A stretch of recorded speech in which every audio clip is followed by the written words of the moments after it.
আসসালামু আলাইকুম প্রিয় চাকরি প্রত্যাশী ভাই ও বোনেরা, যেহেতু আপনারা এই ভিডিওটিতে ক্লিক করেছেন সেহেতু আমি ধরে নিচ্ছি আপনারা সদ্য 18তম শিক্ষক নিবন্ধনের পিলি পরীক্ষায় অর্থাৎ এমসিকিউ পরীক্ষায় পাশ করেছেন। এখন আপনাদের টার্গেট কিভাবে লিখিত পরীক্ষায় সর্বোচ্চ মার্ক পেয়ে পাশ করা যায়। কারণ শিক্ষক হতে চাইলে লিখিত পরীক্ষার মার্কই হবে আপনার সবচেয়ে বড় অস্ত্র। আপনি পিলি অর্থাৎ এমসিকিউ পরীক্ষায় 40 পেয়ে পাশ করেছেন না 90 পেয়ে পাশ করেছেন, ডাজেন্ট ম্যাটার। আপনি লিখিত পরীক্ষায় যদি এগিয়ে থাকেন তাহলে আপনার চাকরিটি আগে হবে। আপনারা জানেন শিক্ষক নিবন্ধন পরীক্ষায় প্রতিটি ঐচ্ছিক বিষয়ের উপর 100 মার্কের পরীক্ষা হয়ে থাকে। আপনারা হয়তো অনেকের কাছ থেকে শুনেছেন যে লিখিত পরীক্ষায়ও 40 মার্ক পেলে পাস, তবে এটা ভুল। লিখিত পরীক্ষায় কোনো পাস ফেল নেই। এটা আপনার বিষয়ে শূন্যপদের উপর নির্ভর করে সর্বোচ্চ মার্ক থেকে টানা হয়, অর্থাৎ সর্বোচ্চ মার্ক থেকে ধাপে ধাপে নেওয়া হয়। অবশ্যই এটা শূন্যপদের উপর নির্ভর করে। এবার আসুন প্রস্তুতি কিভাবে নেবেন।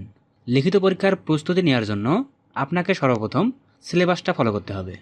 সিলেবাসটা A to Z ভালোভাবে দেখবেন এবং বিগত সালের প্রশ্নগুলো ভালোভাবে অ্যানালাইসিস করে দেখবেন কোন কোন টপিকস থেকে বেশি প্রশ্ন এসেছিল।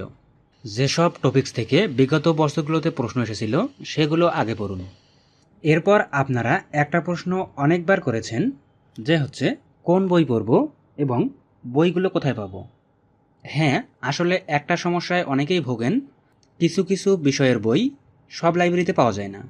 যেমন ধরুন বাংলা, ইংরেজি, গণিত, সামাজিক বিজ্ঞান, ইসলাম ধর্ম, এই বইগুলো কিন্তু অ্যাভেলেবল আপনার জেলা উপজেলার লাইব্রেরিতে পেতে পারেন। কিন্তু কিছু কিছু বিষয় আছে যে বইগুলো সব জায়গায় পাওয়া যায় না। যেমন ধরেন ফুড প্রসেসিংয়ের বই সব জায়গায় পাওয়া যায় না। তারপর ড্রেস মেকিং বা ডিপ্লোমার যে বইগুলো আছে এই বইগুলো কিন্তু সচরাচর সব লাইব্রেরিতে পাওয়া যাচ্ছে না বা যায় না। হ্যাঁ, যদি আপনি বই খুঁজে না পান সেক্ষেত্রে আপনারা আমাদের স্ক্রিনে দেওয়া নাম্বারে হোয়াটসঅ্যাপ আছে, হোয়াটসঅ্যাপে যোগাযোগ করবেন। ইনশাল্লাহ আপনার কাঙ্ক্ষিত বইটি আমরা ক্যাশ অন ডেলিভারিতে আপনার হাতে পৌঁছে দেব। বই পেয়ে টাকা পরিশোধ করতে পারবেন। শিক্ষক নিবন্ধনের যে কোনো বই, মোটামুটি আমাদের কাছে সব ধরনের বই সংগ্রহে আছে, তবে কিছু কিছু বই আমরা এখনও সংগ্রহ করতে পারিনি, তো খুব দ্রুতই ইনশাল্লাহ সেগুলো আমাদের স্টকে থাকবে। যাই হোক, ইনশাল্লাহ আপনি বই কিভাবে পাবেন এর দায়িত্বটা আমরা নিয়ে নিলাম। এখন কথা হচ্ছে কোন বইগুলো পড়বেন। এখানে আমি আপনাকে কোনো লেখকের বা কোনো প্রকাশনীর বই সাজেস্ট করব না। এক্ষেত্রে আপনাদের যেটা বলবো, আপনি লাইব্রেরিতে দেখুন শিক্ষক নিবন্ধনের কোন বইটিতে সাজিয়ে গুছিয়ে প্রশ্ন লেখা আছে, সেখান থেকে নিজের পছন্দ অনুযায়ী বইটি কিনে ফেলুন। কারণ একটা বই তৈরি করতে লেখকেরা অনেক ধরনের রিসার্চ করে বইটি তৈরি করে এবং নিবন্ধনের সিলেবাস অনুসারে বইগুলো সাজানো থাকে। এছাড়াও আপনারা চাইলে ঘরে বসে আমাদের সাথে হোয়াটসঅ্যাপে যোগাযোগ করে কিছু বইয়ের ডেমো দেখে তারপর অর্ডার করতে পারবেন। সো যেভাবেই হোক আপনি খুব দ্রুত একটি বই কিনে ফেলুন এবং প্রিপারেশন শুরু করে দেন। 18তম শিক্ষক নিবন্ধন থেকে এবার অনেকেরই চাকরি হয়ে যাবে। বিগত বছরগুলোর তুলনায় এবার প্রচুর শূন্যপদ রয়েছে, কারণ 19তম নিবন্ধন থেকে পরীক্ষা এবং নিয়োগের প্যাটার্ন চেঞ্জ হয়ে যাবে, চাকরি পাওয়া অনেক কঠিন হয়ে যাবে। আর একটা কথা, আপনাদের হয়তো অনেকেরই অনেক দিন থেকেই 3 ঘন্টা লিখিত পরীক্ষা দেওয়ার প্রস্তুতি নেই বা অভ্যাস নেই, তাই এখন থেকেই পাশাপাশি লেখালেখির চেষ্টা করবেন। এ বিষয়ে আমরা পরবর্তীতে যখন ভিডিও বানাবো তখন বিভিন্ন টিপস অ্যান্ড ট্রিক্স শেয়ার করব, যেগুলো আপনাদের জন্য খুবই গুরুত্বপূর্ণ হবে। এখন আরেকটি বিষয়ে কথা বলে আলোচনা শেষ করব, সেটা হচ্ছে পরীক্ষা কবে হবে বা কবে হতে পারে।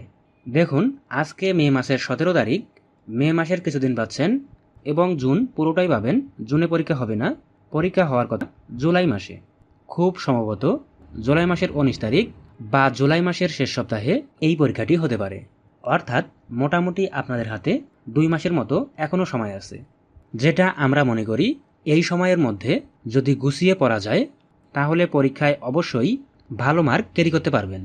তাই আপনাদেরকে একটি কথাই বারবার বলবো, দ্রুত সিলেবাস অনুসারে নিয়মিত পড়তে থাকুন। কারো কাছে সিলেবাস না থাকলে আমাদের হোয়াটসঅ্যাপ নাম্বারটিতে মেসেজ করে সিলেবাসটি সংগ্রহ করে নিতে পারেন। তো পরিশেষে সকলের জন্য শুভকামনা জানিয়ে আজকের মতো এখানেই শেষ করছি।